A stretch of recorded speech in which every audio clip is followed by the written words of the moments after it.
Assalamualaikum warahmatullahi wabarakatuh. Sahabat yang beriman yang dirahmati Allah, jumpa lagi dengan kami di channel ini. Semoga Anda semua senantiasa dalam keadaan sehat walafiat. Amin ya rabbal alamin. Sahabat beriman yang dirahmati Allah, semoga kita semua senantiasa diberikan keberkahan harta dan keluarga kita, dibahagiakan dunia akhirat, serta dimasukkan surga tanpa hisab. Amin ya rabbal alamin. Setiap muslim sangat menginginkan kebahagiaan abadi di surga kelak. Kenikmatannya tiada terkira.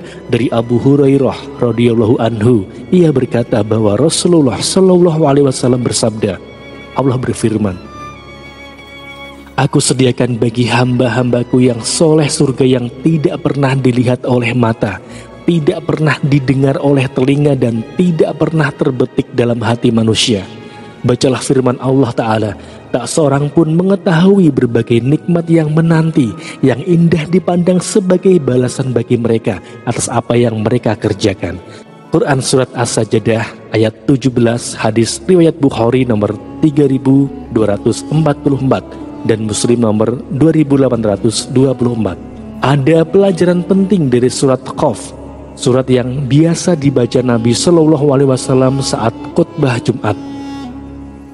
Mengenai sifat-sifat penduduk surga ada 4 sifat penduduk surga yang disebutkan dalam surat tersebut sebagai berikut. Dan didekatkanlah surga itu kepada orang-orang yang bertakwa pada tempat yang tiada jauh dari mereka. Inilah yang dijanjikan kepadamu, yaitu kepada setiap hamba yang selalu kembali kepada Allah, lagi memelihara semua peraturan-peraturannya, yaitu orang yang takut kepada Rob yang maha pemurah sedang dia tidak kelihatan olehnya, dan dia datang dengan hati yang bertaubat. Masuklah surga itu dengan aman. Itulah hari kekekalan, mereka di dalamnya memperoleh apa yang mereka kehendaki, dan pada sisi kami ada tambahannya. Quran Surat Qaf ayat 31-35. Ada 4 sifat yang disebutkan dalam ayat yang mulia ini, yaitu awab, hamba yang kembali pada Allah. Yang kedua, hafiz, selalu memelihara aturan Allah. Yang ketiga, takut pada Allah. Dan yang keempat, datang dengan hati yang munib atau bertobat. Sifat pertama, awab. Yang dimaksud dengan awab adalah kembali pada Allah dari maksiat kepada ketaatan padanya, dari hati yang lalai mengingatnya kepada hati yang selalu mengingatnya. Ubaid bin Umair rahimakumullah mengatakan, awab adalah ia mengingat akan dosa yang ia lakukan, kemudian ia memohon ampun kepada Allah atas dosa tersebut. Sa'id bin Musayyib rahimakumullah berkata, yang dimaksud awab adalah orang yang berbuat dosa lalu ia bertaubat, kemudian ia terjerumus lagi dalam dosa lalu ia bertaubat. Sifat yang kedua, hafiz. Ibnu Abbas radhiyallahu anhu mengatakan, ia menjaga amanat yang Allah janjikan untuknya dan ia pun menjalankannya. Qatadah rahimahumullah mengatakan, ia menjaga kewajiban dan nikmat yang Allah janjikan untuknya. Ibnul Qayyim rahimahumullah menjelaskan, perlu diketahui nafsu itu ada 2 kekuatan, yaitu kekuatan offensive, menyerang, dan kekuatan defense atau bertahan. Yang dimaksud dengan awab adalah kuatnya offense dengan kembali pada Allah, mengharapkan ridhonya dan taat kepadanya. Sedangkan hafiz adalah kuatnya defense, yaitu menahan diri dari maksiat dan hal yang terlarang.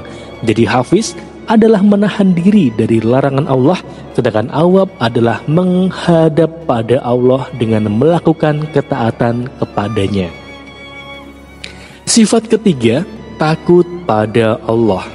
Dalam firman Allah yang artinya, orang yang takut kepada Rob yang maha pemurah sedang dia tidak kelihatan olehnya, terkandung makna pengakuan akan adanya Allah, akan rububiyahnya, akan ketentuannya, akan ilmu dan pengetahuan Allah yang mendetail pada setiap keadaan hamba. Juga di dalamnya terkandung keimanan pada kitab Rasul, perintah dan larangan Allah. Begitu pula di dalamnya terkandung keimanan pada janji baik Allah, ancamannya dan perjumpaan dengannya. Begitu pula di dalamnya terkandung keimanan pada janji baik Allah, ancamannya dan perjumpaan dengannya. Seseorang dikatakan takut pada Allah Ar-Rahman haruslah dengan memenuhi hal-hal yang telah disebutkan tadi. Sifat yang keempat, datang dengan hati yang munib. Yang dimaksudkan dengan datang dengan hati yang munib dijelaskan oleh Ibnu Abbas radhiyallahu anhu, kembali dengan bertaubat dari maksiat pada Allah, melakukan ketaatan, mencintai ketaatan tersebut dan menerimanya. Intinya yang dimaksud dengan sifat penghuni surga yang keempat adalah kembali kepada Allah dengan hati yang selamat, bertaubat padanya dan tunduk padanya. Semoga dengan mengetahui 4 sifat penghuni surga ini membuat kita semakin dekat pada Allah, bertaubat, menjauhi maksiat dan kembali taat kepadanya, sehingga kita dapat berjumpa dengan Allah dengan hati yang selamat. Amin ya rabbal alamin. Wallahu a'lam bishawab. Semoga bermanfaat. Barakallahu fikum.